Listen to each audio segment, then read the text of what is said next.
The bottom seal on my garage door was in tough shape and in desperate need of replacement. The old rubber was literally falling off onto the ground, which meant tons of gaps when the door was closed for air and critters to come inside. My seal was just a thick piece of rubber nailed to the bottom of my door, so I got right to ripping it off.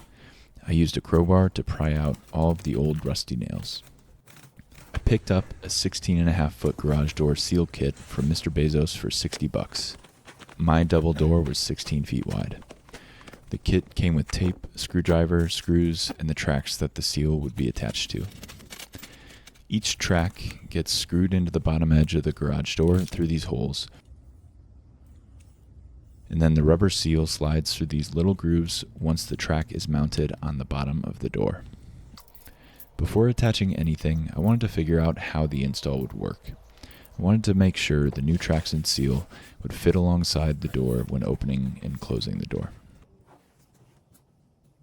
Then, I knew I'd have to slide the rubber seal in place starting from one of the sides. There wasn't enough room on the side to be able to feed the rubber seal through the tracks, and this wood piece at the edge of the door was blocking me from doing it. So I went to the other side of the door and saw this gap, which showed some potential. I raised up the door all the way to expose even more space in that gap, and tested feeding the seal through the tracks. Looked like this would work for me. The kit included tape to hold the tracks in place while screwing them in, so I threw some strips on and then wiped down the dirty door to give that tape a chance at sticking to it. I started mounting the tracks, carefully aligning them for a smooth transition in between each, and started going to town with the drill.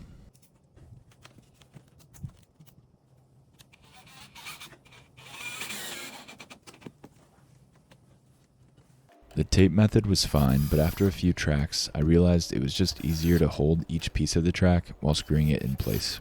The tape would move around too much once I started to fasten the screw in place.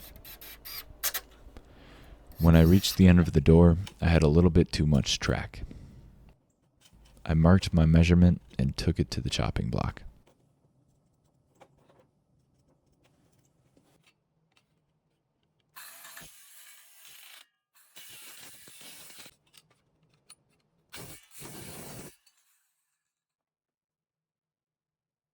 After cleaning up the edge with a file, the last piece of track was ready for duty.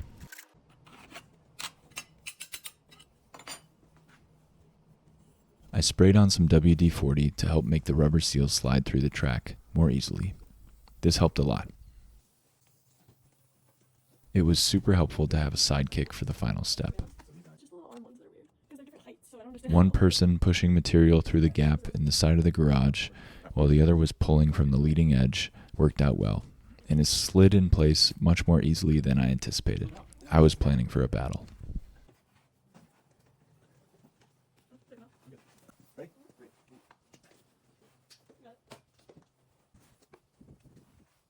Once installed, I still had a bit of extra material to trim off.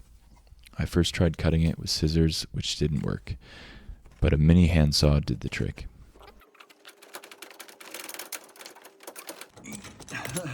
There we go. I really wanted to get your face, but I resisted. And there she is.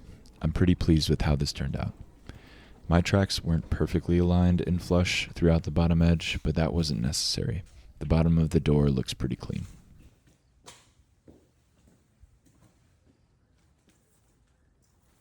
There are still a few little gaps in the seal due to my garage floor being far from level, but overall, it's pretty tight and a big improvement from before.